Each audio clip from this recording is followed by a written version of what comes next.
Home values saw the sharpest monthly drop in almost 4 decades in August, with the downturn now spreading beyond the major cities.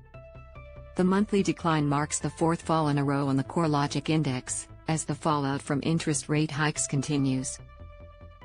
The national index fell 1.6% over the month, marking the largest month-on-month decline since 1983. Watch the latest news on Channel 7 or stream for free on 7 Plus. The decline has now spread to every capital city except Darwin, and Sydney is still leading the downward course, falling 2.3% over the month. Brisbane's downturn is also gathering pace, with values falling by 1.8% following a 0.8% drop in July. While regional markets have so far fared better than urban centres, regional home values have started to soften. In August, regional home values fell 1.5%. CoreLogic's research director Tim Lawless said the biggest falls were occurring in commutable areas that boomed during the pandemic. For example, the Sunshine Coast in Queensland saw a 4.5% decline in dwelling values for the month. Dwelling values remained well above pre-COVID levels despite the softening market, with all regions and capitals except Melbourne still seeing home values at 15% or above the levels recorded in March 2020.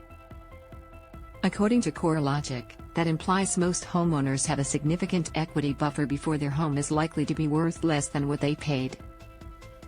What next for home values? Lawless expects the downturn to continue throughout 2022 and potentially extend into next year, depending on interest rate decisions.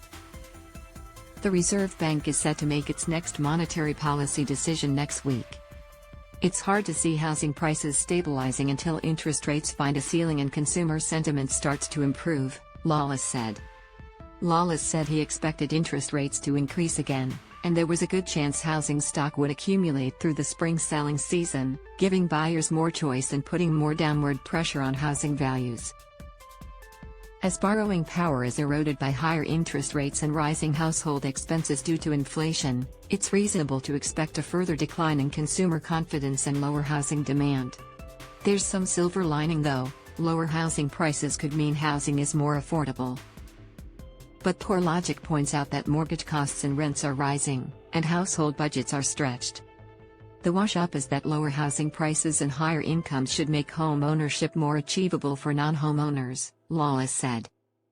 But headwinds remain in being able to save for a deposit and demonstrate the ability to service a loan amid such a high cost of living. With digital staff. And finally, thank you all for watching the video. Please like and comment your opinion so we can discuss together. Don't forget to subscribe, press the bell to follow and update many other interesting news. See you in the next videos. Goodbye.